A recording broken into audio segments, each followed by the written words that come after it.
Hey, folks, welcome to the Michael and Nancy live show with our guest Frosty, and he's we're going to talk. We're going to talk about, let's say, how to find out how to grade to and the books that you may need and the information that you need to get a little better in your grading, and I'll let Frosty chat about the rest of that because I'm learning all this myself. So here we go. Hey, Linda, Jeff, Daniel, and How's it going, everybody? here we go. Nancy's over there trying to get her laptop going up now, so she'll be in there reading the chat. Hey, War.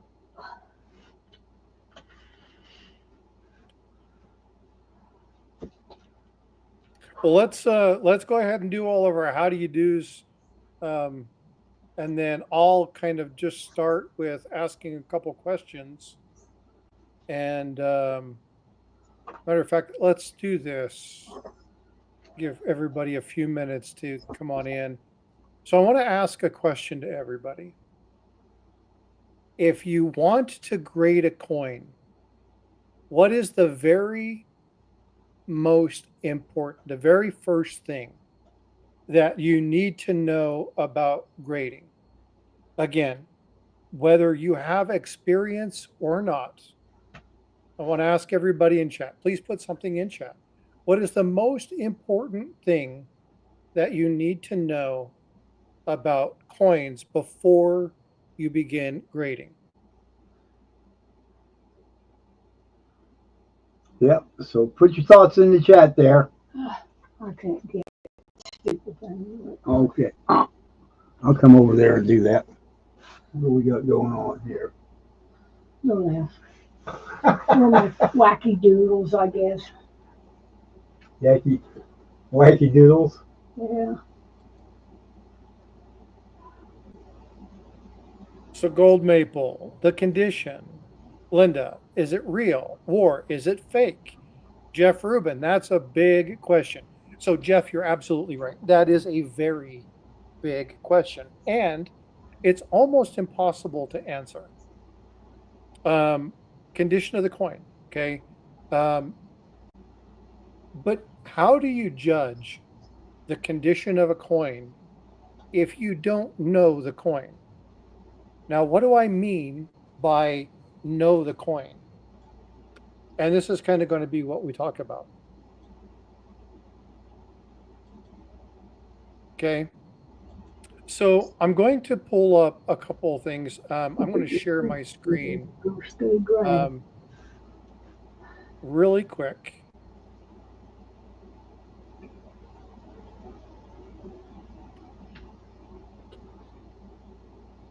Okay. Let's see. All right. Okay, Michael, down at the bottom, you'll see the bottom one. If you'll add that to the presentation. Okay. Okay. So if you're looking at learning how to grade coins, number one, have resources available.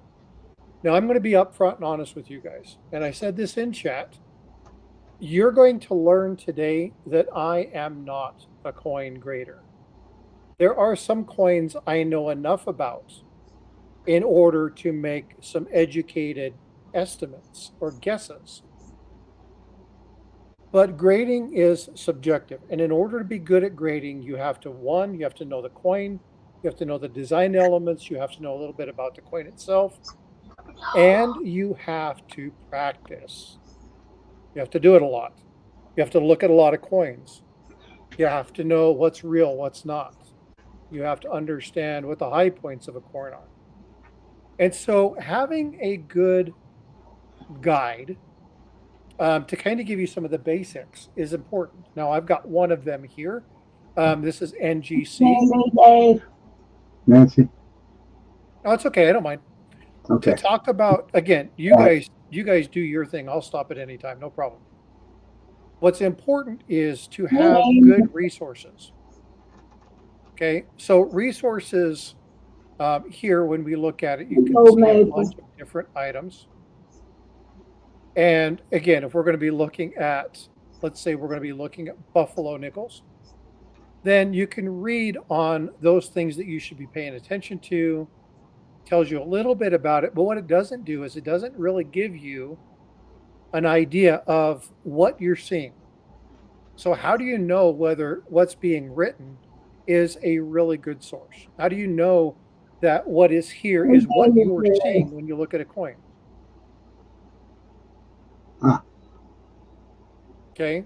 And how do you do that? Well, you need to find some good photos from a trusted source. Now, in this particular case, Southeast Stacker, perfect, right? Having resources available to you, and when you start, have them open. Okay, so one of the coins that Michael wanted to talk about was buffalo nickels. So, in order for me to have an idea of where my coin might fall, especially if I'm starting, I want to have images to look at. Images from a trusted source, images from something reliable. And so in this particular case, the Buffalo Nickel Club has some amazing photos talking about the various ones. Now, Southeast Stacker, Coinfax is a great one. The problem with Coinfax is it gets it wrong. Now, what do I mean by it gets it wrong? It doesn't give you enough. It doesn't give you enough information about multiple coins to give people a difference. So, for instance, if we look at this one, right? If I look at this and I see here to here, and I just look at Coinfax and I see this, how do I know that that's what my coin looks like unless I have something to compare it to? So you need to have multiple sources open. Coinfax, it's great if you're already established and you have a good feel for it. But if you're brand new, you need to have something where you have multiple images where you can cultivate multiple ideas. BCGS PhotoGrade, another good one. Okay. Again, the TPGs, the professional grading companies, third-party grading companies, they are extremely important to look at. But you need to have multiple resources. Don't just focus on PCGS, because PCGS to NGC to CAC, those graders will look at those coins differently. So it's important to cultivate multiple sources. And that's why it's important that you look at the coins. Also, Gold Maple makes a really good point. Having multiple coins, if you have British coins or Australian coins, if they're not utilizing PCGS or NGC, you need to make sure you have the app or the grading company in which they use. For instance, the Canadian grading company that's there, you want to make sure you understand their criteria, because their criteria may be different than PCGS or NGC. So not only do you have to understand the coin, you have to understand the context of the grading company you're going to be sending the coin into. But for general estimates, it's good to have something open where you can see multiple sets. Why do I like this one for Buffalo Nickels? Because it gives you very clean, concise information along with pictures and arrows that tell you, and I'm gonna do this. Okay, we'll put this in here. This is specifically for this one. These are just a few, doesn't mean you have to go to these sites, but these are trusted sites that I have bookmarked, and so I pull them up. ICCS is a great one. Gold Maple, a lot of people do take ICCS and cross grade into PCGS. So you have to understand the grading of both, right? It's extremely important if you're going to do that. And so it's really important to make sure you cultivate multiple options there.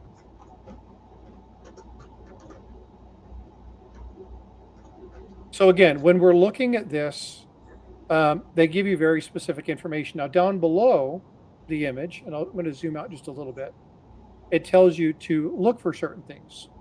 Okay, you want to look at mid-state grandeurs that can't be anywhere on the surface. So you look at this, you look at the fields, There's no wear marks. The high points are there. There's no wear on the cheek. You see this little dimple here in his cheek. Everything is good. There's no wear marks. Very nice, good, clean luster.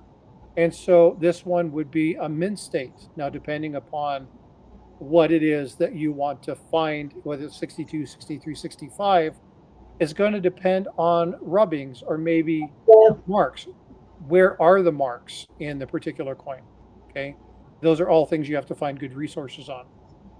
Looking at the reverse, obviously you're looking at the horn. Now the horn isn't listed here. You'll see that a little bit later on. But you're looking at the details in the hump. Some of these impressions that are there. You're looking for the muscle that's here on the back of the buffalo's hump, and you're looking at this area here. Now, when we talk about knowing the coin, it's also very important that you know type 1, type 2.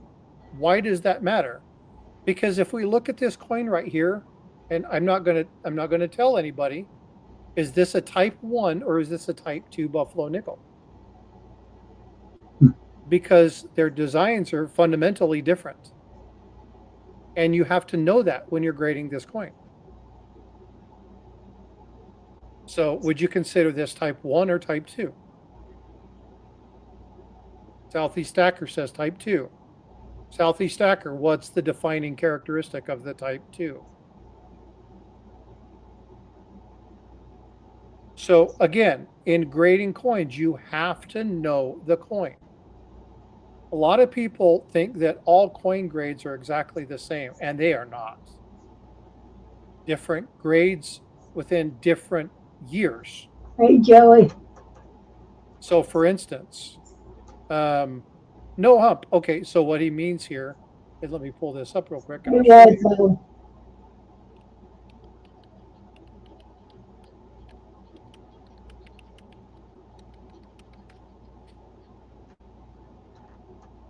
Pull up error ref, and when we're looking at here, this is what he's talking about. This is the type 1, this is the type 2.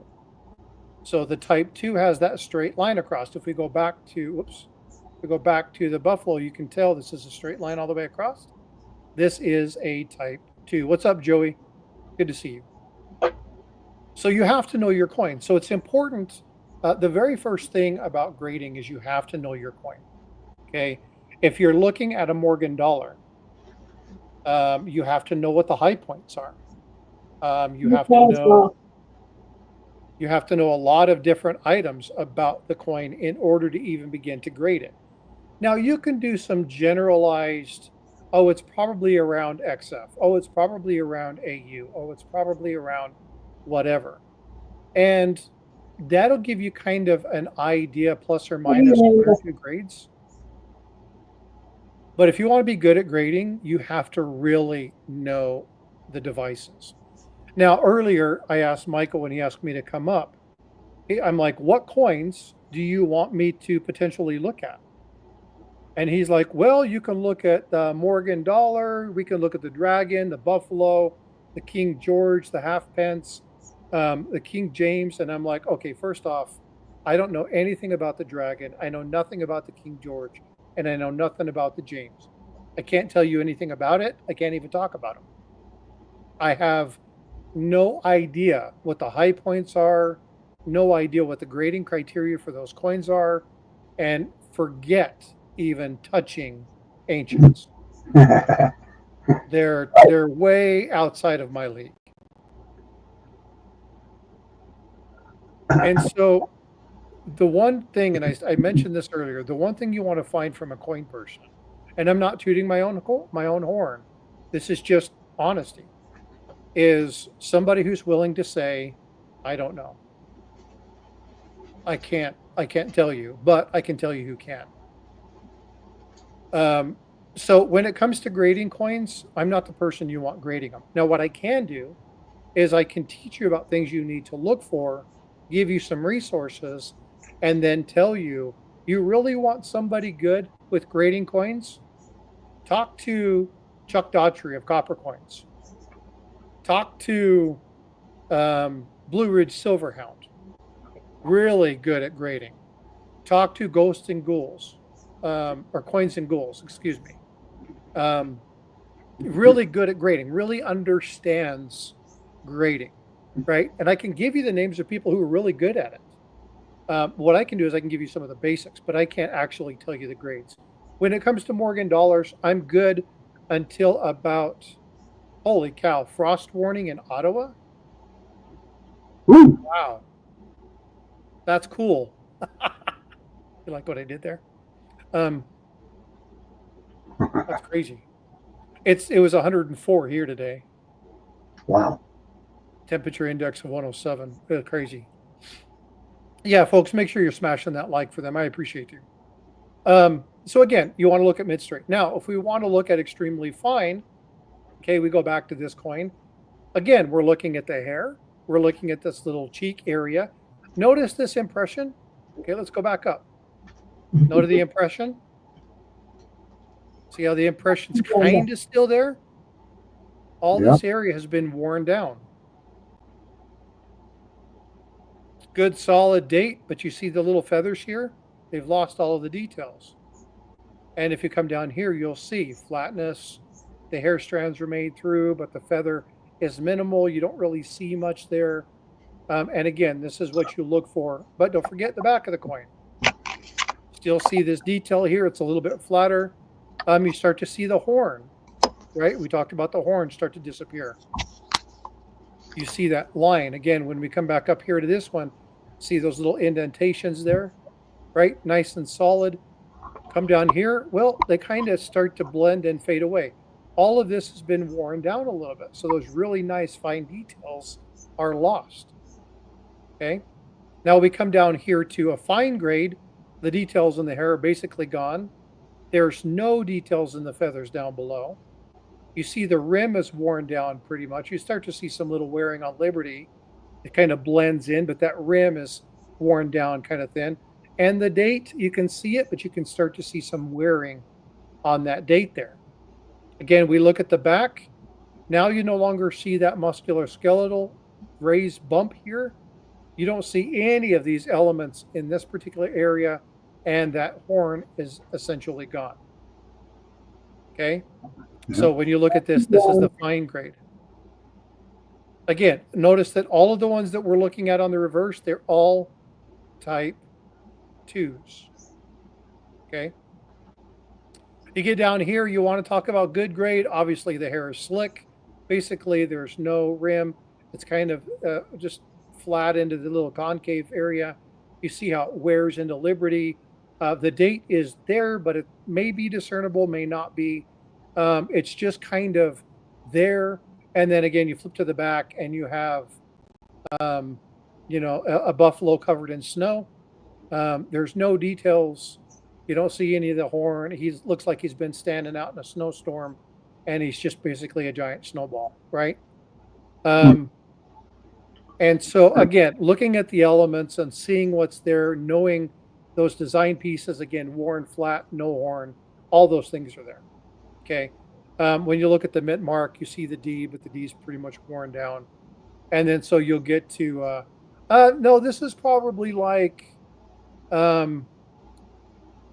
maybe a 12, maybe an 8, probably an 8, maybe 6, maybe 8, somewhere in that area. There's still enough details that it gets at the higher end of the good grades. It's not very good. It's pretty close to it, but not quite at that very good grade. So it's probably good 6, good 8, somewhere in that area. But again, I would need to actually look at all the details in order to find out. Now, the other coin that he wanted to look at is Morgan's. Now, this is the ANA, and I think this is one of the best grading things to give you really good examples, quick glance of what you want to look at when it comes to Morgan's. So again, I'm going to drop this link in chat for you guys. This is a great resource. Michael, I suggest that you copy this and save this. Oh, okay. Just a moment. Because when you're looking at these, and you're going to see some things when we get into the 65, 66, 67 grades, that make it extremely difficult. You really, really, really have to know what you're looking for. What's up, Check? How you doing, bud? Good to see you. So when we get into here, what they've done is they've listed all of the grades and tell you what it is that you're looking at. Text backer. Give you a really, really, really good idea. Now, let's kind of just stop right here. This one's toned a little bit, so mind that one. But looking at these coins, can you tell the difference in those? No. Oh, hell no. Okay, excuse me. Heck no. You really can't tell the difference. So this is when I say I'm good up until about 63, 64. I can usually tell the difference in the feathers, and you start to see some really good solid details. The hair is nice, clean and clear. The fields are there. I can maybe get you to a 65. Normally, if I think it's a 5, it's a 4. Usually that's how this works. I'm usually always a grade over. So by default, if I think it's a 4, it's probably a 3. And so I just do this to myself. And if I get lucky and it's a 4, then hey, outstanding. I was fortunate. But I always look at it and say, hey, I think this is a Mint State 63. So you can actually click on the coin and look at this. Now, I'm going to put a question to chat. What is a fundamental problem with looking at a picture of a coin to grade it? And you kind of get a feel for that in this picture when you look at this. Now, mind you, this is Mint State 63. But what is the fundamental issue? And I have a problem with this. Very good. Light, no depth, no shading. So all of those little things disappear because the light, the way that they got the light, washes out your fields and you lose all those little micro scratches. And exactly, Gold Maple, it'll always cause you to overestimate the grade. So Right, what's Gold really, Maple. really important here is that when you're grading a coin or when you're looking at a coin, have it in hand, rotate that coin and move it back and forth. So Michael, if you'll do me a favor, if you will pull up one of your coins in a slab, doesn't matter which one, and make yourself big. All righty, I'll do that. Let's see if I can get it in there. Should I hold it by hand, maybe? Yeah, that's fine. I can do that. And then over your picture, just click the little thing that has the arrows that point out, and it should make you big. All right, say that one more time. So if you hover over your picture, the Yeah. M&N picture, there Yeah. should be one that has little 2 arrows on it. They point to the corners. Nope. Oh, I've Then got go down to the very bottom and click on the one that says make big. It should be the very, very first one. the arrows. Oh, gotcha. They're not saying anything, but I'm going to try this. Nope, it ain't doing it. My bad. Up here, maybe. There you go. Yep. Perfect. Okay. Let me put this in here and see if we can't get her to stand. And if I need No, to, I want you to hold it in hand. Okay. Okay. Hold on. Give me a moment. That's Give me a fine. moment there, and I will do that. And I'm going to put this back here where I can get my hand on it. And Okay. So now when you look at this, and it's a little out of focus, but it's okay. It doesn't really matter. Now so right now, look at the cheek. So just below her eye, you're going to see a little mark on her cheek and right at the base of her chin.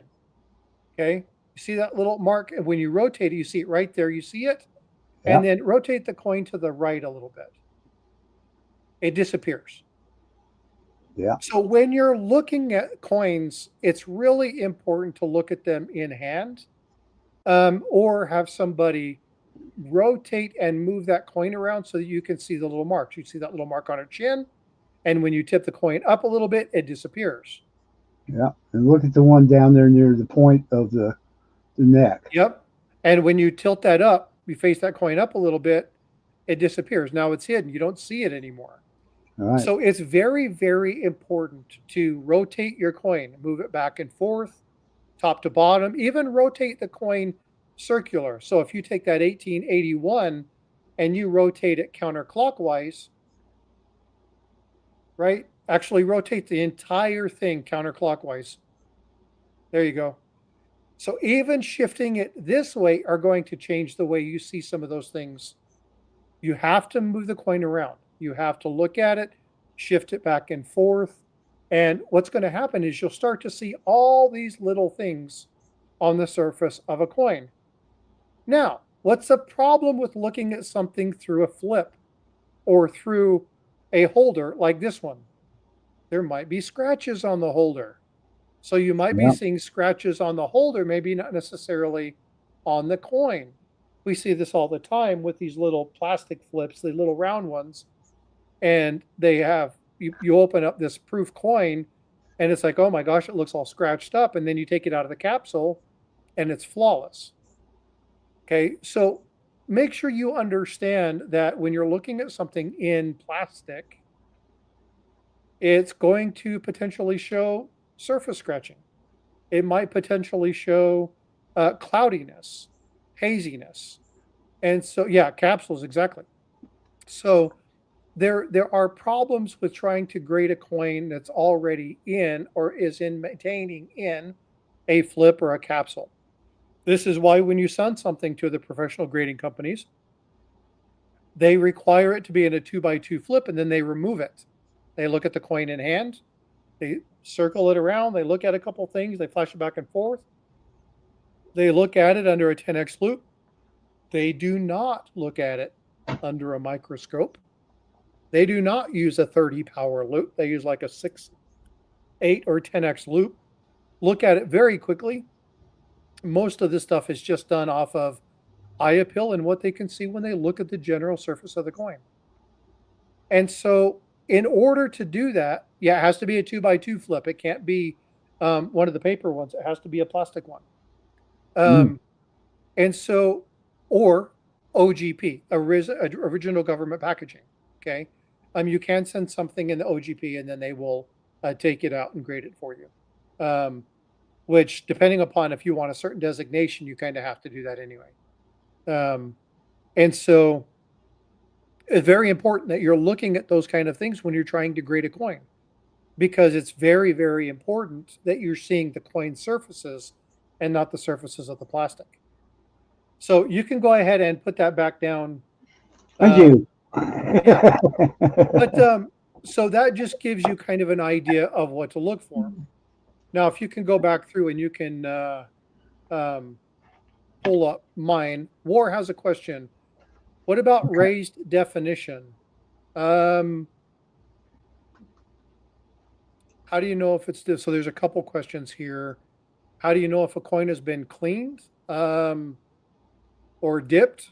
There's some telltale signs.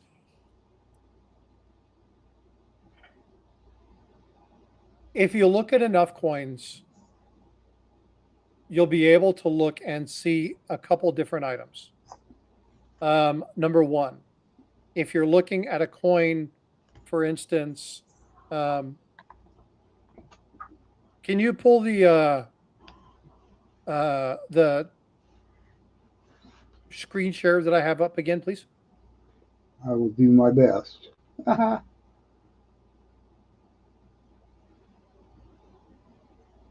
I'm trying to figure out which way to get that one up there. Down to the very bottom. I think you were the one that did that, right? Yep. Down at the very bottom, you'll see Frosty. You'll see the 1 and the 2. And then you'll have like 6 or 7 different screen shapes. Oh, down at the bottom here. Yep. Wait a minute. Is that the one or not? Nope. That shows it small. There you go. Perfect. Okay. So You can see my Yay! pointer. Okay. So the first thing to look at to see if a coin is clean is look inside the dates. Look inside the letterings, especially B's, R's, P's, A's, eights, nines, sixes. Because what you might see is you might see some dirt inside here when everything else is clean. Yes. Look around the devices. You'll see dirt. Look inside the denticles. You'll see dirt. All of your field is nice and clean, but everything else has dirt around it. What is that? What does that usually indicate? Well, in some cases, it could be that it just has some dirt on it, but usually you'll see kind of like a pattern of clean area where they've cleaned the coin. What about being dipped? Dipping is a little bit different, but the TPGs have a couple different ways to check that. One way they do it is chemical analysis. They actually have something called a sniffer, and sniffer actually tests for certain chemicals. If it comes back as a positive, sometimes you can smell it on the coin. And if it does come back, it's gonna come back with something like a altered surface. People used to tarnish their or not tarnish, but enamel their coins, right? They used to dip them in what's that stuff called? Lacquer, Hey, sorcerer. especially pennies. Okay. hmm What's up, Sorcerer Stan? How you doing, bud? And so people used to do that. So you have to look at the telltale signs of lacquer. And you'll see lacquer kind of gives it a weird sheen. And we'll get to the definition. I need a little bit more clarification about what you mean by raised definition. I'm not quite sure what you're asking for there, War. But you'll start to see flaking around the outside here or inside the denticles. Or if it's a penny around the rim, you'll see some areas where it looks like it's kind of starting to almost flake or peel off. Chuck Daughtry had a roll, absolutely fabulous looking. Every coin was just flawless. And then he started to notice that there were these little flakes. And so he pulled it off, took a Q-tip very gently and started rubbing around it. And he's like, oh, all these coins have been lacquered. He knew immediately what it was. So practiced hands, looking at a number of coins, and you'll be able to tell. There are certain things that are very hard to tell unless you've done it a lot. You can look at it. So, but the raised definition, War, I need a little bit more clarification about what you mean by that. Raised definition, are you talking about like the high points? Can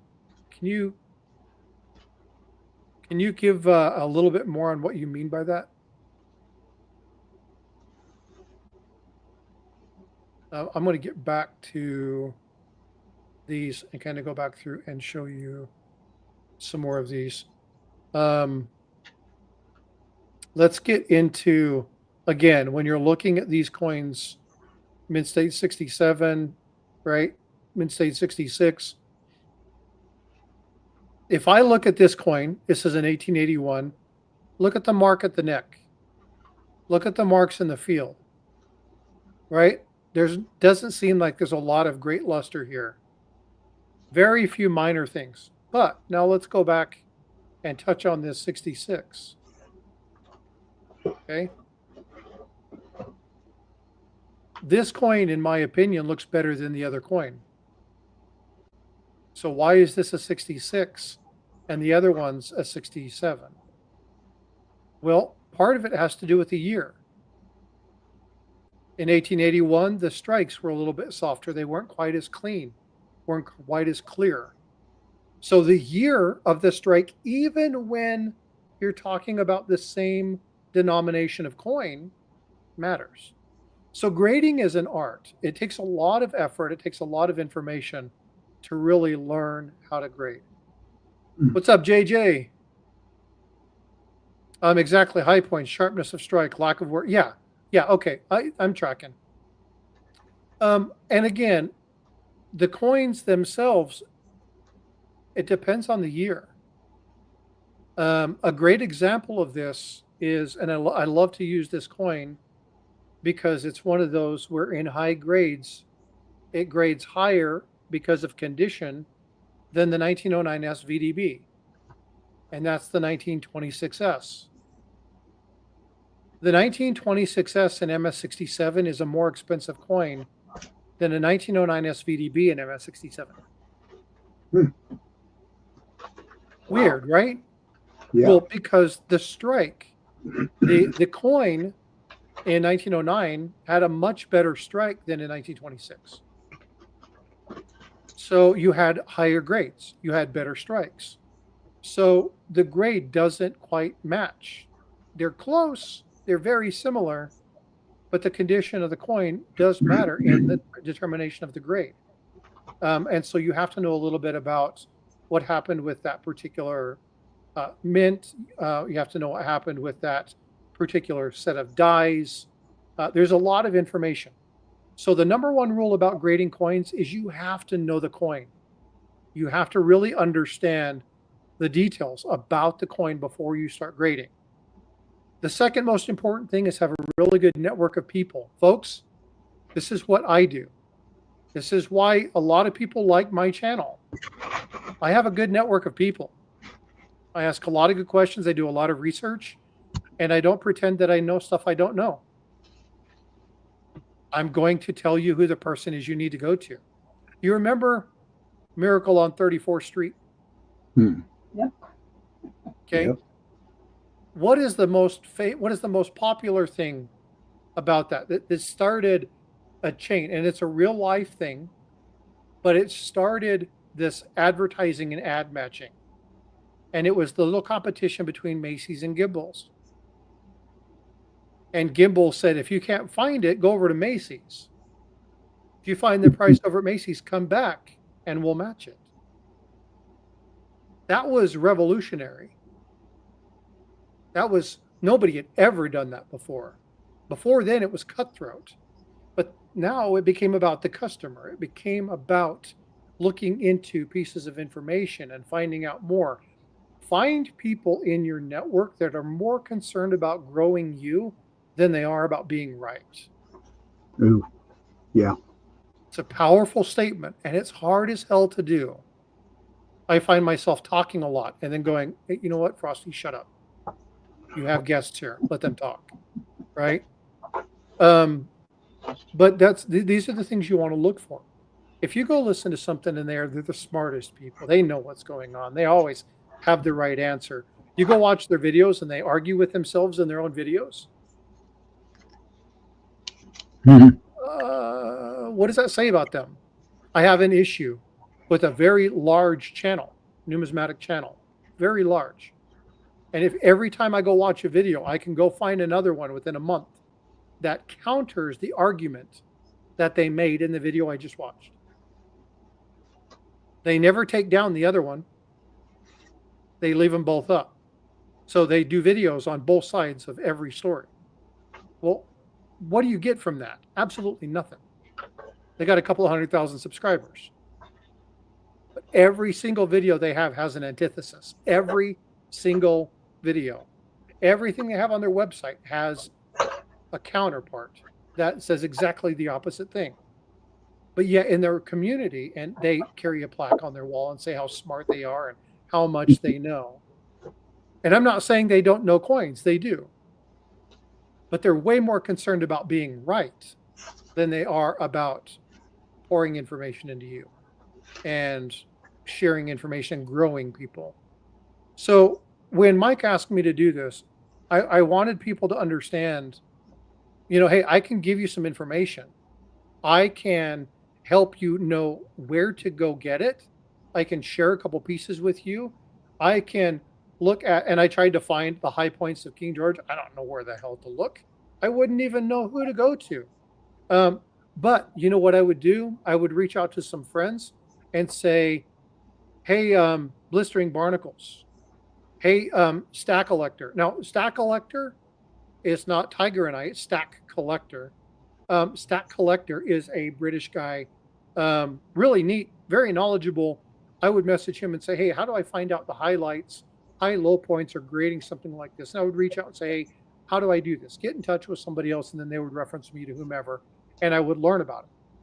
Okay. If I want to know about grading coins and really understanding the details, I'm going to go look at companies that do this all the time. Stacks and Bowers has a really good article about looking at the high grades of things like the half dollar, where only a few of them had really good hair details.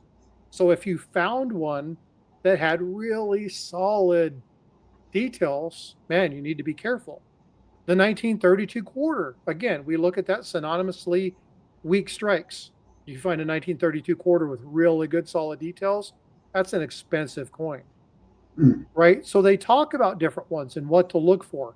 Have these things in your repertoire, have these things stored in your, hey, I want to look at grading things. Let's go look at that coin, see if there's something specific about a specific strike that I need to know about. A lot of these tell you some of the ones that people are going to look for. 1920s Buffalo nickels, right? Sometimes they're so weak that many features are blurred and indistinct. It doesn't mean that it's worn. It could be a BU coin. It's just a very, very, very weak strike. So again, it's very important that you know the coin before you attempt to grade it.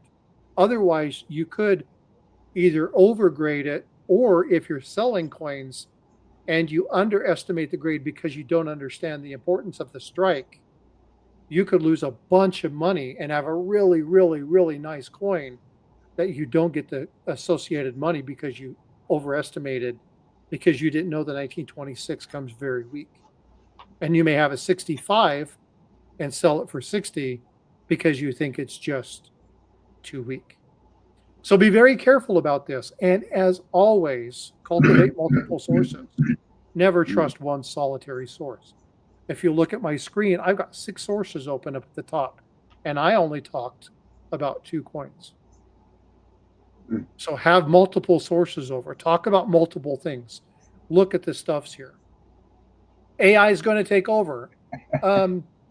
War, let me explain something about AI, and then Michael, I'll give you guys your channel back. Don't slow down, brother. Hey, you can take a little more time if you want to. You can be angry at me if you want for saying what I'm about to say, but each one of you know where I stand on AI. I support it to a degree. But the important thing about AI is you should only use AI if you already have a good knowledge about the item in which you're using it for. Doesn't matter if it's constructing a poem. It doesn't matter if it's utilizing it for editing a photograph. If you're looking for it to tell you a little bit about coins. Yeah. If you're going to use AI, you need to have a good knowledge base of the coin or of the item that you're going to use AI for. If you don't, you're going to give out a bunch of misinformation. Now, the difference between, and I talked about this today on my stream, and I didn't argue with Mike Nodelman of Harlan J. Burke. I reiterated a point, and I'm very solid on this. There is a difference between misinformation and disinformation. Misinformation is thinking you know what you're talking about, having a good enough basis, but you just say things wrong. A great example of this in my life was when I was talking about double dies, and I didn't fully understand incuse. I said all the right things. I just said it backwards. That wasn't disinformation. It was misinformation because I didn't know enough about what I was talking about to speak properly. Paula Bloom, Livecoin Q&A, came back and said, Frosty, let's talk in incuse. I'm going to give you some details. She said, this is kind of what it is. And I had an epiphany. Ooh, incuse. Think of a wave. The bottom of the wave, that lower part that sinks into the surface of the coin, that's incuse. If it goes above the surface of the coin, that's a raised device. Incuse, not incuse. Got it. I understand. Now let's talk about doubling. Oh my God, I understand it. I figured it out. That makes sense. Right? Like the light turned on. I went back through, deleted that entire video set, redid it, talked about the details, talked about what was going on. I can even tell you what coin it was. It was the quarter that came out with the doubled EC. Everybody thought it was really neat because it had that double die. And I was like, oh my gosh, this is a great double die. And it wasn't. It's just ejection doubling. It just happened to be something that was, unfortunately, said backwards. Disinformation is if I say the 1916 Denver has 10 mint mark variations. Well, I know that the 1916 Denver, the Mercury dime, has 4, not 10. But if I have something that I'm selling and I want people to buy my stuff, I might tell them that that's what I believe because they need to go, oh my God, everybody has this wrong. That's disinformation. Knowing that you have information that's wrong and still giving it. Right? There are people who give disinformation all the time. Most of the crap that we get from AI is misinformation. And it's misinformation because it doesn't know. It's up to you to understand what it is before you use it. Now, I use AI at work. I work in the medical field. And when I write policies, I write my policy and I give it to AI and I say, hey, I need you to rewrite this at the 6th grade level. And then I need to compare and contrast them and say, does my audience understand what I'm trying to relay? Do I have some complex language in my thing? And I'll take a section of the policy and I'll have it rewrite it and I'll look at it and I'll be like, am I too complicated in my language? There are people in this hospital who may not understand the language in which I use. But I already wrote the policy. I already know what it says. I already know what the requirement is. So if you're going to use AI, you had better know what the heck you're doing before you start to use it. Yeah. Yeah, and sometimes language can really mess you up. I'm listening to people and I'm going, what the heck was he talking about? I told one young lady many years ago, she was just talking college language all the way. You know, I didn't even understand any of what you were talking about. Just talk to me in plain English, please. I don't know what the heck you're talking about. Gold Maple, no. I actually work in medical quality. I am an analyst. I look at systems, identify what's good, what's bad, how we can improve. I evaluate, adjust tools accordingly, provide the information back to the people who do something with it. Whether they use it or not is up to them. I'm a consultant. And I work for a firm that is global. So we have 54 hospitals across the globe. We have 9 ambulatory surgical centers, again, across the globe. And then we have, 1,000 clinics that we deal with. So very, very, very large operation. Another thing that I want to do, and I'm gonna just kind of go over this real quick, folks.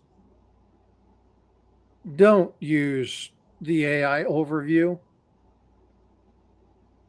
if you're trying to get information. You might find good information, but unless you know what's going on.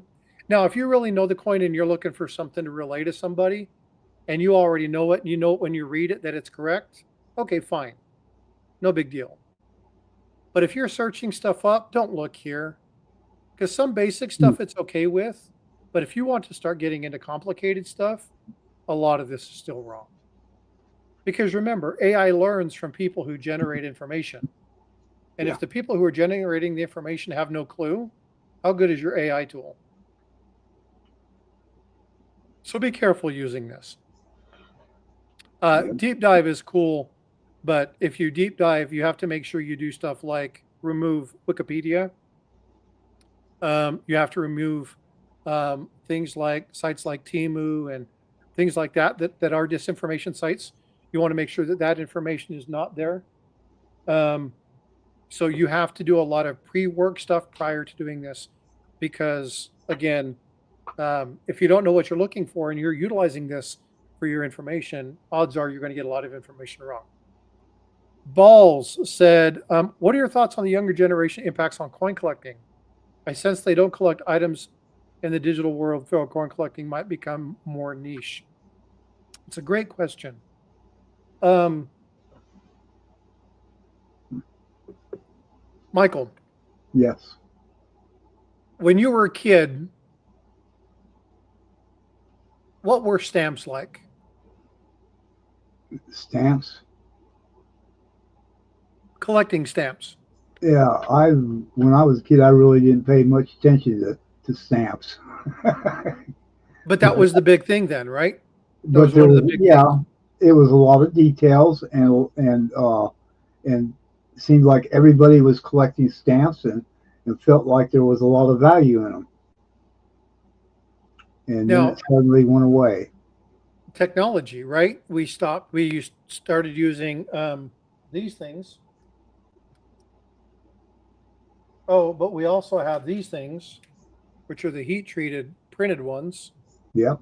right? Oh, you Yeah. don't even have to use stamps anymore, right? Some of them are pretty, like these ones. I got ones. I like the flowers. They're pretty cool. Hmm. But you can get these. These are just as easy. You can order these. They send them to you in a book. You can go there and print them. You can get the flower ones. You can get presidents. They still make stamps. But what killed the stamp? Email. Email Email. killed the stamp. Now, when you're talking about generation, when you're talking about kids, most kids are not worried about collecting stuff unless you take time to sit down with the kids and teach them the stuff. And then there's going to be a period of time, just like with what happened with me, where I had kids, I had a career, I had a divorce, I had a change, I had some issues with my lungs, I had to move to a new state, I lost my social construct, I had to build everything from the ground up again. My wife took my daughter. I had to, like, my world uprooted for 15 years. Had to completely change my life. Went back, got a new degree. My time and my focus and everything was built on rebuilding my life after some catastrophic things happened. And then I came back to it. When I got older, my kids grew up a little bit more. They became self-dependent, well, partially self-dependent. Um, they became reliant on themselves, their own interests, and Hmm. I got back into it. Now I had a good position. I had money to buy the coins again. I wasn't paying, $10,000 a year for freaking sports. I wasn't spending every weekend at volleyball and softball games, right? So we change, and life changes. What do I think about youth? I think that if places like the United States Mint, Australian Mint, Perth Mint, Tuvalu, Nui, I think if they continue to do some of these things that are shiny silver, I think people will move away from the standard circulating coinage because they're looking to turn a quick profit. Because kids nowadays are looking at gratification, immediate gratification. Yep. It's the same reason that kids don't invest in a Roth IRA starting at 25 when they know that if they did that $100 a month in, by the time they retired, they'd have more than a million, 1.4, 1.5 million in the bank. And so it's the same reason kids don't do that. Now, there are kids, Jack Riley, young guy, very, very knowledgeable, right? Young 20s. Yeah. He's the next generation of counterfeit identification, and he's already writing and teaching people about counterfeits. There are kids that are engaged in this, and we have to engage that. But it's up to us to sit them down, find out what their interests are, and teach them about money. Teach them how to balance a checkbook. I'm going to ask, whose parents taught them how to balance a checkbook? Some Yeah. of us did, not very many. Mm-mm. My mom said, "Hey, you got your car. You have to pay your insurance. Don't forget your car payment. Don't forget to calculate gas. Figure out what you need. If you have money at the end of the month, think about if you want to buy something later or not." That was my financial education. My granddad gave me a coin that was 100 years old on my birthday, 1873, Mm. and said, "Before you get this coin, you need to tell me about it." I could have said, "Forget that. I want to go play." But heck no, I wanted a coin that was 100 years old when I was born. So I went and did a little bit of research. Came back and told him all about Christian Gobrecht, who he was, some of the stuff that he did. My grandfather's the reason I got into coins. He didn't take me to coin shops and do all that stuff. He just sat down with me a couple times. He was a truck driver. When he came back, he'd throw me a Ike dollar, or he'd throw me a Barber quarter, or he'd throw me a Buffalo nickel that he found in change, or he'd throw me, a Benji. Yeah. He'd come back from going to Las Vegas and he'd have this big old tub full of Benjis and Walkers and Kennedys, and Hmm. because he was playing the 50-cent slot machines in Vegas. Hmm. Must And be would sit good. down and would look through of them, right? He'd pull out coins here and there, and that was my coin education. That was it. But we have to sit down and teach them. The coin hobby. It's not that the coin hobby is going to go away. It's that we need to teach them the details, all the hard work that has been done, or we lose some of the information, and then we have to spend another generation relearning something that somebody already shared with us. Yeah. That's the important piece. It's not losing the hobby, it's losing the details about the hobby that's important.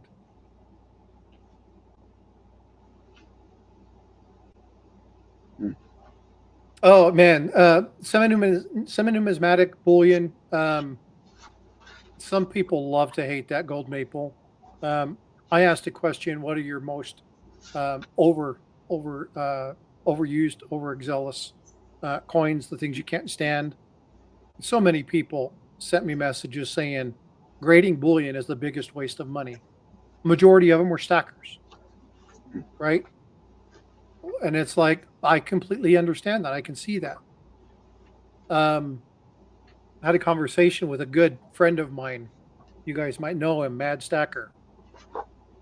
Mhm. And it's like everything is the new thing. And when everything's the new thing, nothing is. Because when it comes time, it's just another thing. Um, so be wise with your money, and make smart decisions. But if you want to grow this hobby, you have to sit down and teach the kids. Take time. Give them a question. Tell them, I'll set a coin down in front of somebody, and I do this to. There's some kids that work at our local grocery store, and I'll take 50-cent pieces, and I like doing the bicentennial ones. And I turn it over and I set it down, and I like, if you can tell me what this building is, you can have this coin. Now it says on the coin it's Independence Hall. And then I ask them what Independence Hall is, and they're like, I don't know. Wow. And so I take a couple minutes and tell them about it. And I turn around and say, this is the bicentennial. This is the coin that came out 1776, 1976, right? We talk about our 200 years. This is the celebration of that. Liberty Bell, Independence Hall, Declaration of Independence was signed. Oh, really? Yeah. Go look about it. Next time I see you, I want you to tell me a little bit about it. If you can tell me a little bit about it, I got another coin I'll give you. And every time I go to the store, I'll see if I can find them. And if I do, and I have one kid, every time I go in, he said, "Hey, I learned about a new coin. Tell me Wow. about this one. Hey, do you have a Morgan? Hey, do you have a Peace Dollar? Hey, I found there's this thing called Gobrek. You know what Gobrek is?" I'm like, "Do I know who Gobrek is or what Gobrek is?"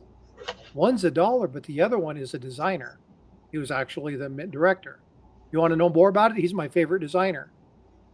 And I've given him a seated quarter. He was so freaking happy.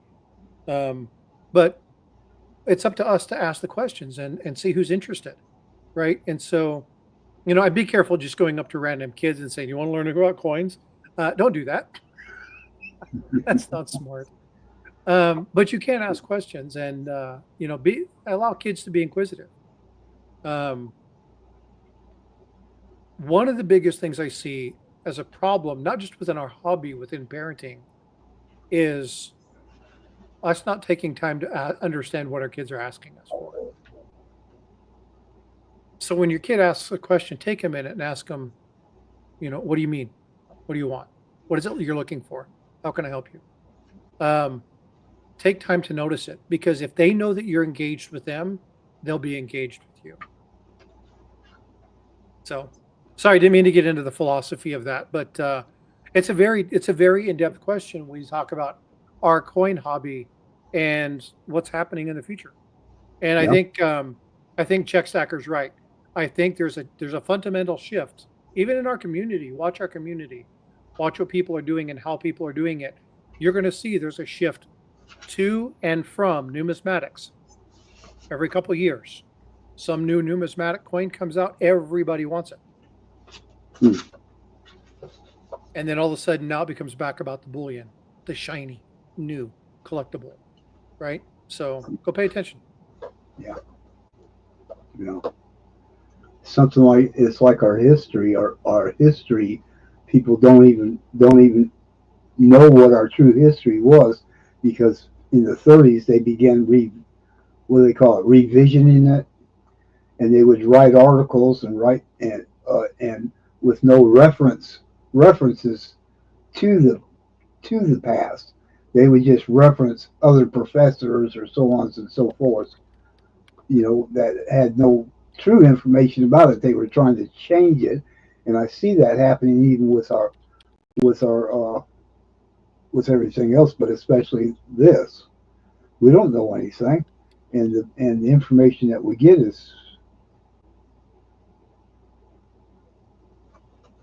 we don't even understand who these people were that designed our coins, for example, or where did they come from? How did they get there? All that stuff is a lot of why the coin was made and why the design. And I'd love to know anybody tell me what happened. What happened to these beautiful portraits of the ladies that we have had it in the 1800s, and we just walked away from it and started putting presidents on there. It's all right, but I'd rather have a seated Liberty anytime than I would a Roosevelt dime. even if the even if the Roosevelt dime was more valuable, I'd rather have the seated Liberty. Weinman, yeah. Adolf Hey, Weinman. hey, Brent. Um, what's up, William Brent? How you doing? So here's a question for you. And you guys, if you know this, then you can do this. What was the first coin to have a president on it? Hmm,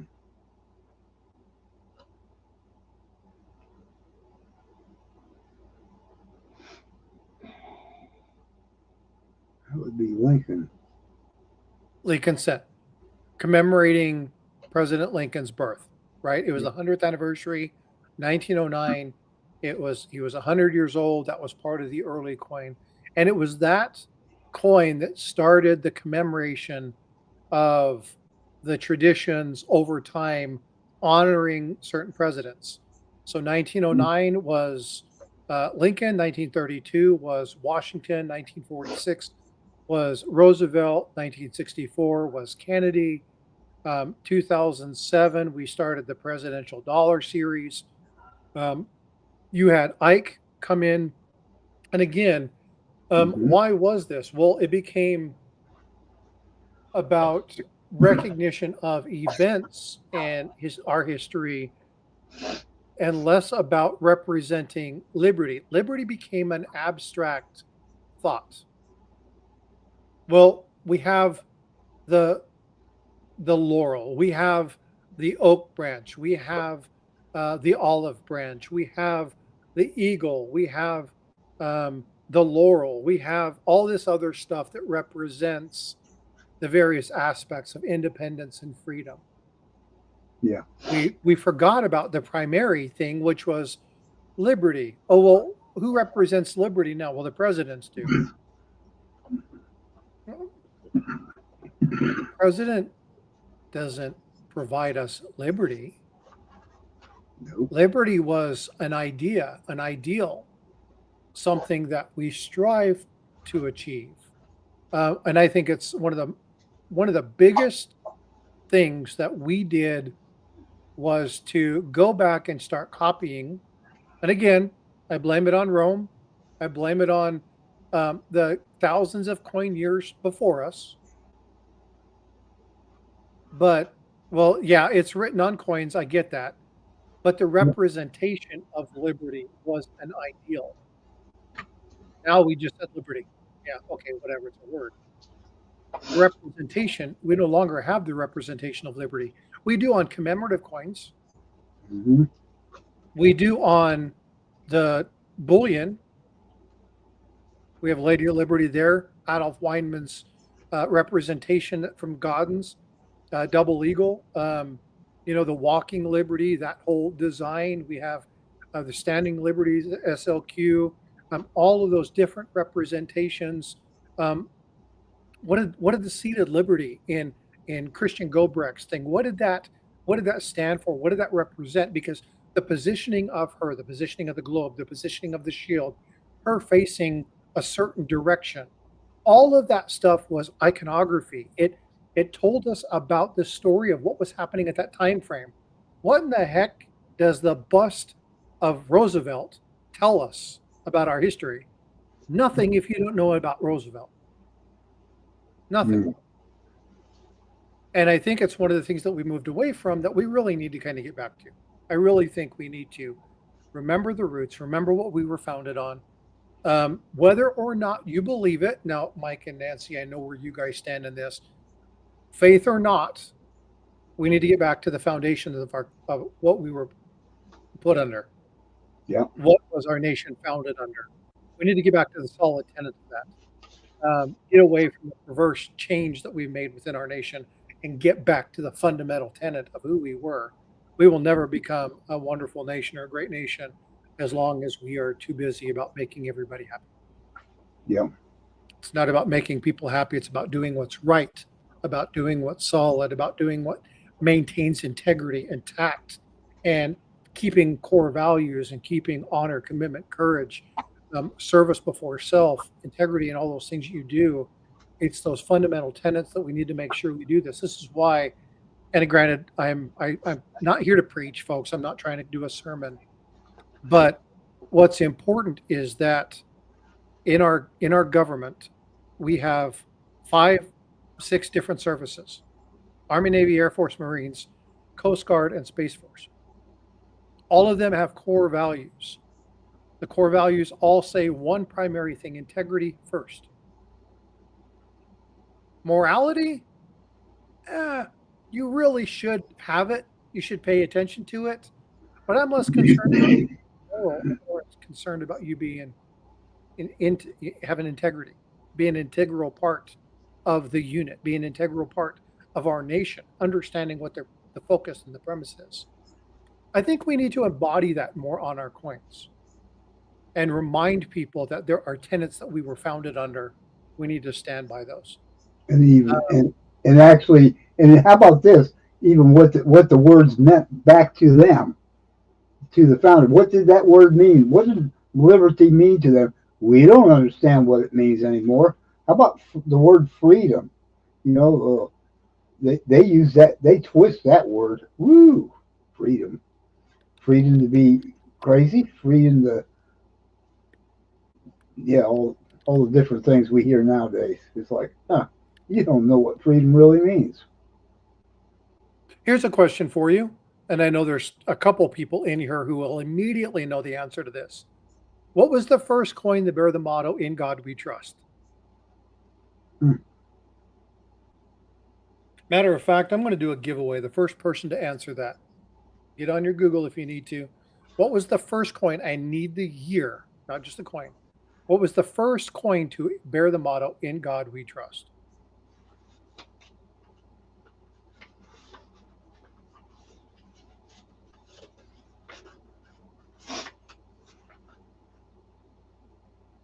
Try again, Gold Maple.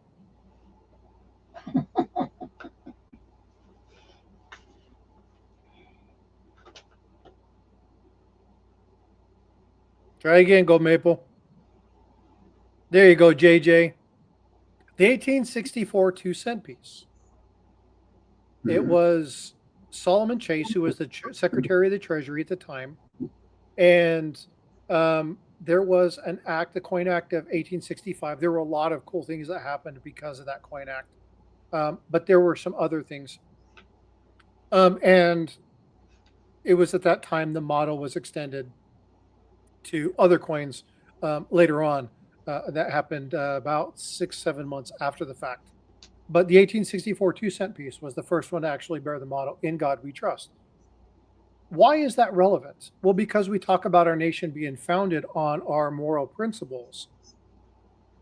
But the one thing that our forefathers didn't force is the laws themselves. Go look at the Constitution. Go look at the Declaration of Independence and look at the fundamental tenets. The foundation of faith was built into them. It didn't have to be a motto. It was a general understanding of the people and the culture of the time. Yep. And so we didn't have to do that. As things changed and people started to move away from stuff like this, and the fundamental aspects of these things started to shift, and we became more open again during this time frame, we had a bunch of coins that were out there that the community did not like. They were a little bit too risque. The cat bust. Ooh, man. Ooh, the flowing hair. Oh, man, Nelly. Talk about inappropriate. Look at that lady with her hair down. What's wrong with these people? Can't wait. I kid you not. Go look at it. People hated the flowing hair.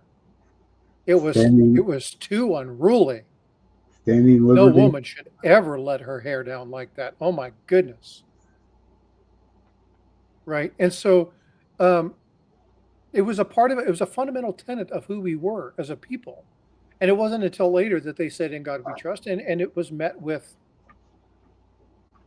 okay, good. Yeah, right on. We're good with this. Let's include it on the 10-cent coin, and let's include it on the penny. And then later on, they extended it to some of the other coins. But again, why was it there? Well, because somebody said, "Hey, you know what? We haven't never put this on there." It wasn't a very long-lived coin. It is only around for 9 years. It was a very short-lived coin. But yeah, the 1867. So I want you to do me a favor, JJ. Send me a email, frostbitecoins@gmail.com, and I'm going to send you one of my channel rounds. One of these. These are my little stickers, my little poker chips. I'll send you one of those, and then I'm going to send you a 1915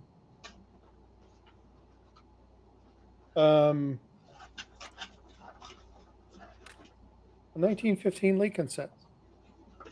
Ooh. It's actually in really good condition. It's probably a $25.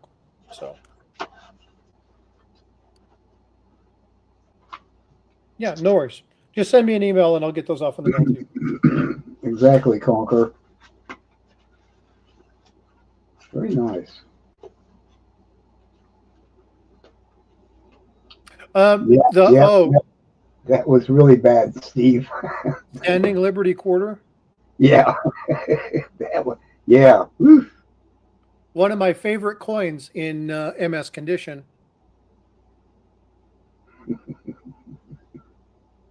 I knew that'd make you laugh a little bit, but um, you know what my son's favorite bullion coin is? No. The Libertad. Oh my gosh, yeah. Same reason. I joke with people and said that's how I got my son into coin collecting. I gave him a Libertad. There's no truth to that. It's just a joke. But Standing Liberty quarters in AU or better condition are very nice. Once they start to wear, they're just like the Barber. The Barber quarter in MS condition is a gorgeous piece, Hmm. beautiful. But man, they start to wear down. They look horrible. Standing Liberty quarters are the same, man. When they wear, eek, they're horrible coins. Man, you get those in MS condition, they're good looking. Yeah, yeah, yeah. Bring back the type one. Booby coins. What's the fascination? Yeah. I always want to get back to it. Yeah. Oh my goodness. Yeah. Well, I've enjoyed this. So if you want to hang out longer, you can have some fun and tell a few bad dad jokes. Oh, I'll be more than I've got to. I told you guys the joke. I texted in chat, but I'm going to say it again because Okay. it's way better being said. There's a couple different ones that I used when we were doing the joke day the other day for the National Tele Joke Day, which was yesterday. So there was a stork, and he was crying because his mother was gone, and his dad said, "Hey, what's wrong with you?" And it's like, "Well, mom is gone. Mom is gone." It's like, "Look, mama had to deliver baby. She's out there making couples happy. She'll be home in a couple hours. It's okay." Like, okay. And mom come home and everything was fine. The baby went to bed and everything was good. Next day, the stork's looking for daddy. He's like, "Mama, mama, where's daddy? Where's daddy?" Like, well, it's daddy's turn to go out and deliver the babies. And we got to work. We got to do our thing. We have to deliver joy to the proud couples that are out there. And people are looking forward to this. And he's like, okay, okay. And dad come home and everything was fine. And a couple of days later, the parents are looking around. They can't find their son anywhere. They're looking everywhere and they're getting kind of freaked out. And so they're like, man, well, maybe he's at a friend's or whatever. So they go to sleep and they wake up the next morning and the son's there. And they start getting on him. Man, where you been? What's going on? He's like, no, no, no, it's okay, mom. I was just out giving college students heart attacks. Heart attacks. Well, because they deliver babies. Yeah. Yeah, I knew I'd heard that. I just I love that joke. That joke makes me laugh. It's so well done. Whoever created that joke deserves an award. It took a moment, but yeah. Kind of like the guy who invented the door knocker. Did you know that they won a Nobel Prize? No. Get it? Nobel. Door knocker. All right. Yeah, yeah. Sorry. Kids don't eat Stupid humor. broccoli. I don't know if you guys know this, but I like jokes. Yeah. I do. I enjoy a good joke.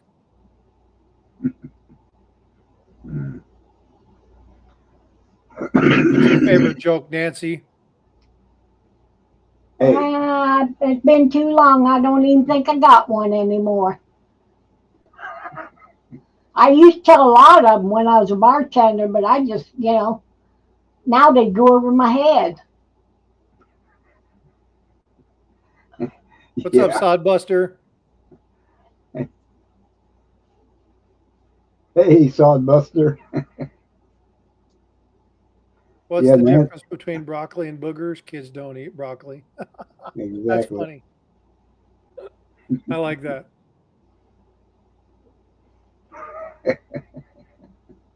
I enjoy good dad jokes.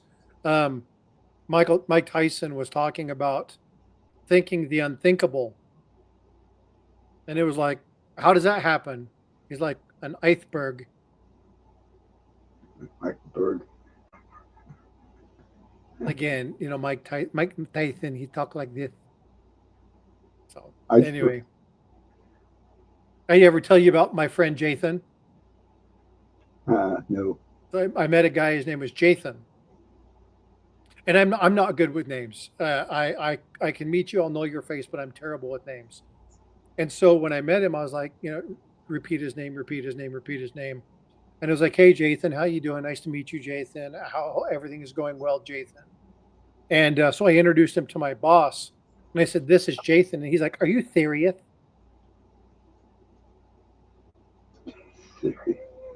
Sorry. Bad joke.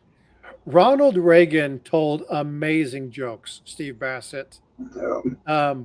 One of my favorite Ronald Reagan jokes is the one about the kittens, where at the Republican convention, this kid's standing outside and he's saying, or he's at the Democratic convention, and the kid's standing outside saying, Democratic kittens, get your Democratic kittens. And the people are coming over, and a couple of them are sold, and not a big deal. And 2 weeks later, they go to the Republican convention, and at the Republican convention, he's saying, "Get your Republican kitten, get your Republican kitten."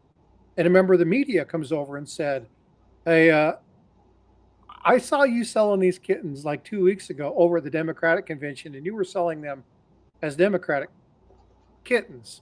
He says, "Yeah, but now their eyes are open."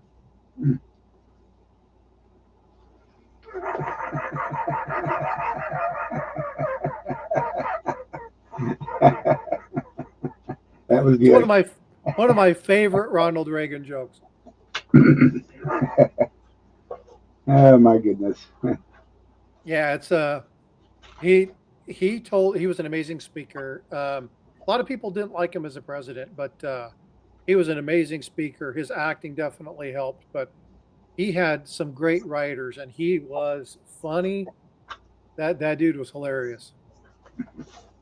I was really upset to learn that his wife was the reason that he's not on the dime. Really? Yep. There was a proposal when he died that they were going to take Roosevelt off, and she petitioned and said, no, you will not put him on. They actually had generated some um, dimes, and they said, no, you will not put him on there. And she went and petitioned and said, no, it's not going to happen. And they kept Roosevelt on there. But they were pushing to have Reagan on the coin. Why didn't she want to put on the dime? I'm not a big fan of Nancy Reagan. Well, neither am I. And so I think that had to do with it. But I think there were some other political issues that were going on. And what's up, Jimmy Licari? How you doing, bud? But yeah, go back and read your story. Make up your own mind about why you think she said no. But I think she was just a scorned woman. Because remember, she wasn't Reagan's first wife. Oh my gosh. His first wife died. And what's her name? Wasn't Fonda? Jane Wyman. Jane Wyman. Oh, Wyman. Okay. Yeah. Nancy remembers that name. Yeah, I used to watch her on the movies. Yeah. And they in like 1949, 1950, somewhere in that time frame, they divorced. But Reagan always loved her. He's kind of like his true love. And Nancy just never ever liked it. But she couldn't handle after I can't remember exactly what happened. I think their daughter. Um, I think their daughter died. Some traumatic event happened, and she couldn't do it anymore because seeing him reminded her of the death of their daughter. Mm. And I'll have to get the specifics. I don't remember exactly what happened, but anyway, she she died in. When did Reagan die? Mm. Got me. She died. He died in 2004, and she died 3 years later. But she had stated that all the way up until his time of death, she was engaged, and Nancy did not like her. But they maintained a very good friendship, and I think it was pretty scornful of Nancy Reagan. So, but make Yeah. up your own minds. Yeah, I have don't- another reason for not liking her, but Yeah, I had a good reason why I didn't like Hanoi Jane Fonda. Wasn't that her name, Hanoi? that's another name that doesn't get talked about in my household.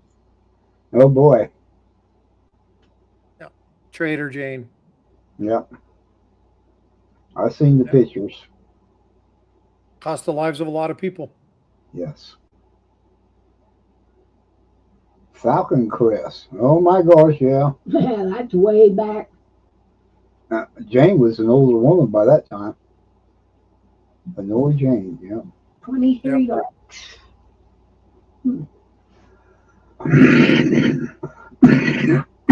She was just following the path of all the rest of the crazies out there. Southeast says Jane Fonda libtard.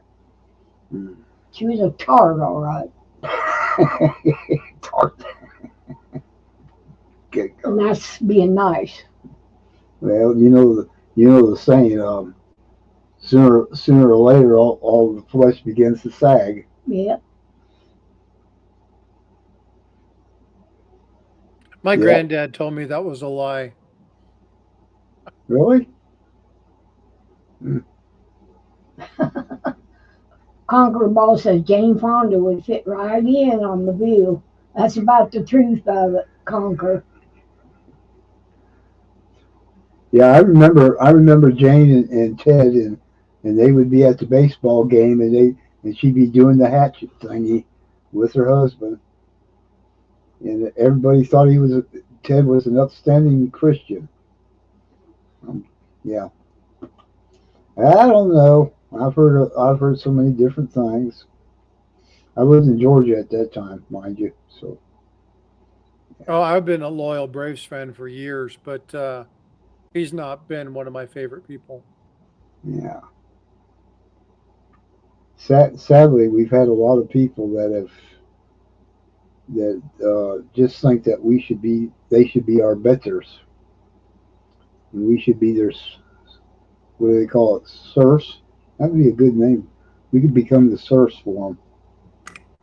Well, remember too that being a media mogul, his ideas were pushed to a nation Mm-hmm.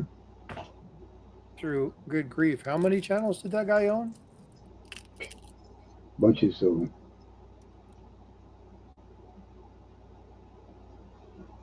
Hey, Steve, Yeah, Relic, that's fact. Yeah. Oh my gosh. wow, that thing got around.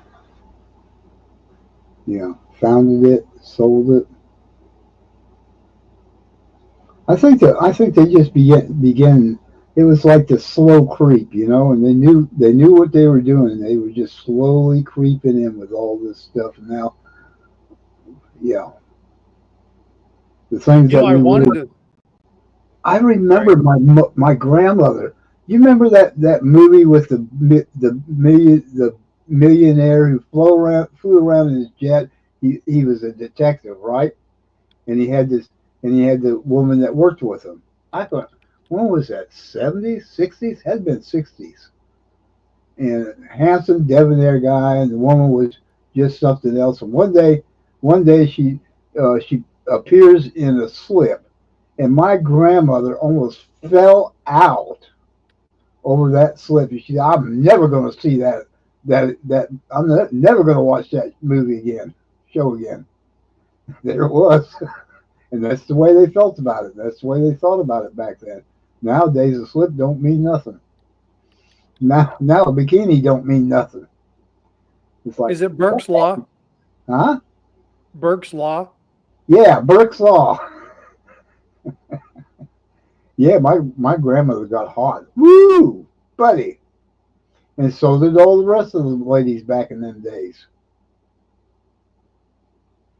You know, it was considered taboo. And now it's just anything goes.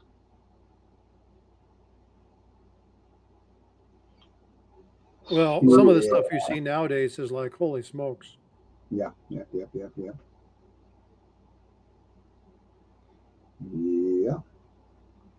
And they push these women out to do that stuff. They push them and they push them to do it, you know. And then it gets to the point where someone, well, I don't really mind. Well, I wouldn't mind if, you know, I married you and that was on every TV screen in the world. No. Got to be a place where we take a stand somewhere, you know. Just my opinion, but you know.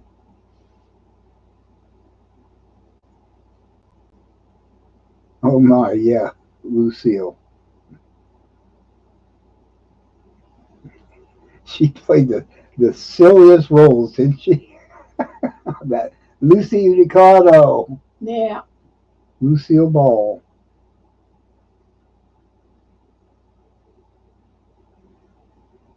Yeah. Yeah, sure.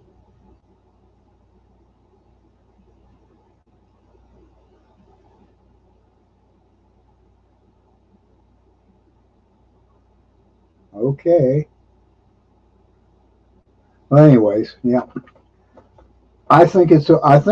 I think here's my personal opinion from what I hear about from many people in my circle, and we're looking for revival, reformation, and then restoration.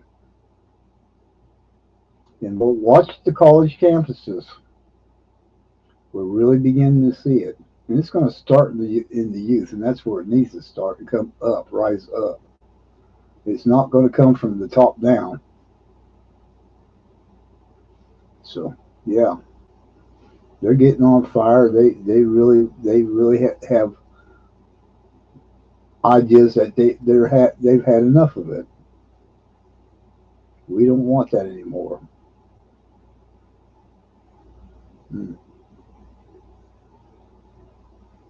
Yes, sir. It is. Look at these. Look at the football teams. Who was it? Georgia, or was it right here in Ohio, the Ohio State that suddenly they came the football players began preaching the gospel and telling people to come and get baptized, and they ran like they were on fire, and the devil was chasing them. Jumped, all of them getting baptized, and it's starting to spread all over. It would have happened even more so out there at that college. Okay, which college was it? And they shut it down. They did, and it caught fire. But it was really more for the teenagers, and I'd love to see more youth come to that thing rather than the adults, because it really got. I mean, they couldn't handle it. It was just too much. They were moving them to other places to handle all the people that were coming. People were hungry. They want to see something, and what we've been seeing isn't worth the seeing, and it don't taste so good anymore. So yeah, we're going to see it. Well, I've had a great time. How about yourself, Frosty? I've enjoyed myself. I hope I didn't get too much out there, and I usually don't. I don't. You know, we everybody knows that we hold to a standard here, and and everybody knows that we'll pray for them in a heartbeat. We'll pray for them right here if they need it. Doesn't matter. I don't preach the gospel. The gospel in and of itself is preaches without me having to open my mouth.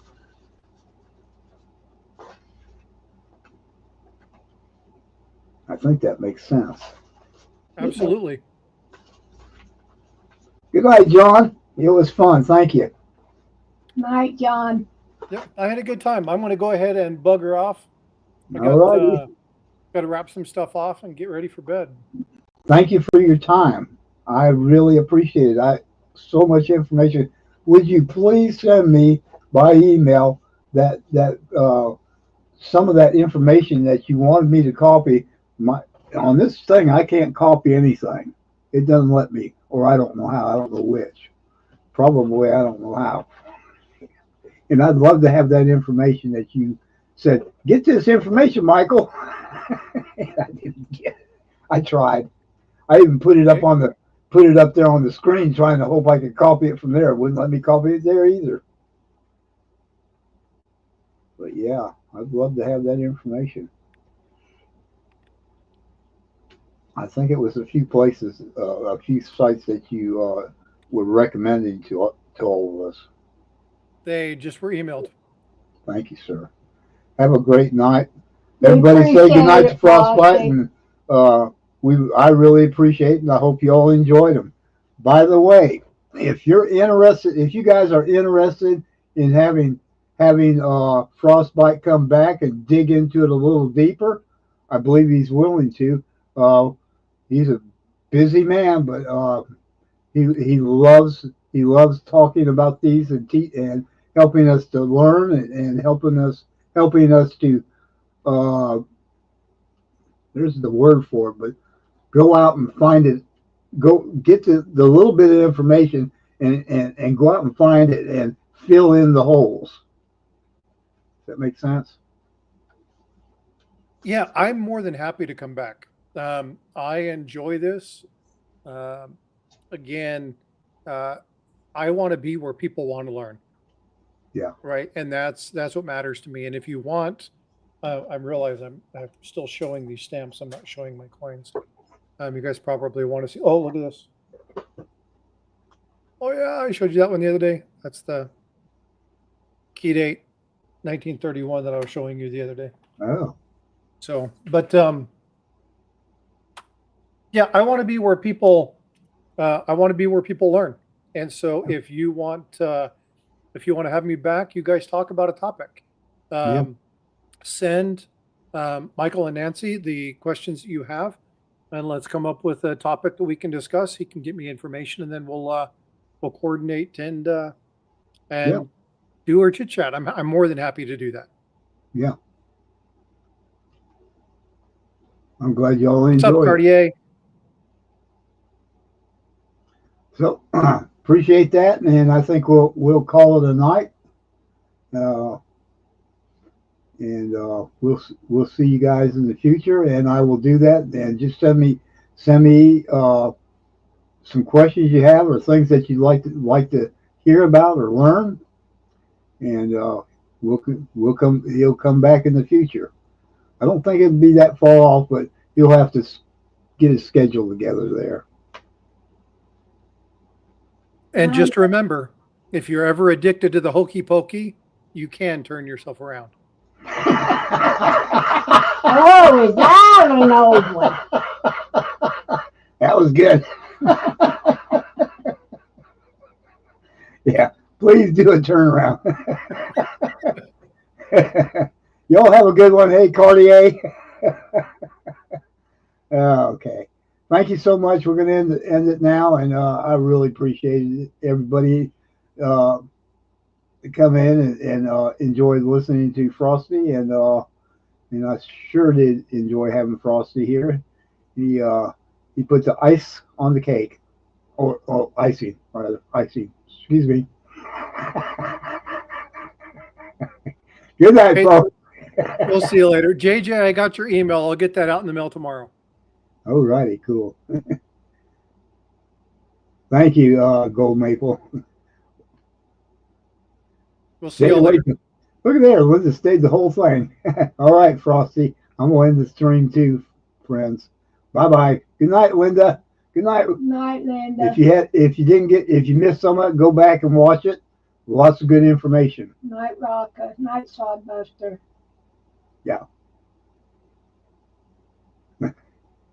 All righty then. 15 still in there. Woohoo! Here we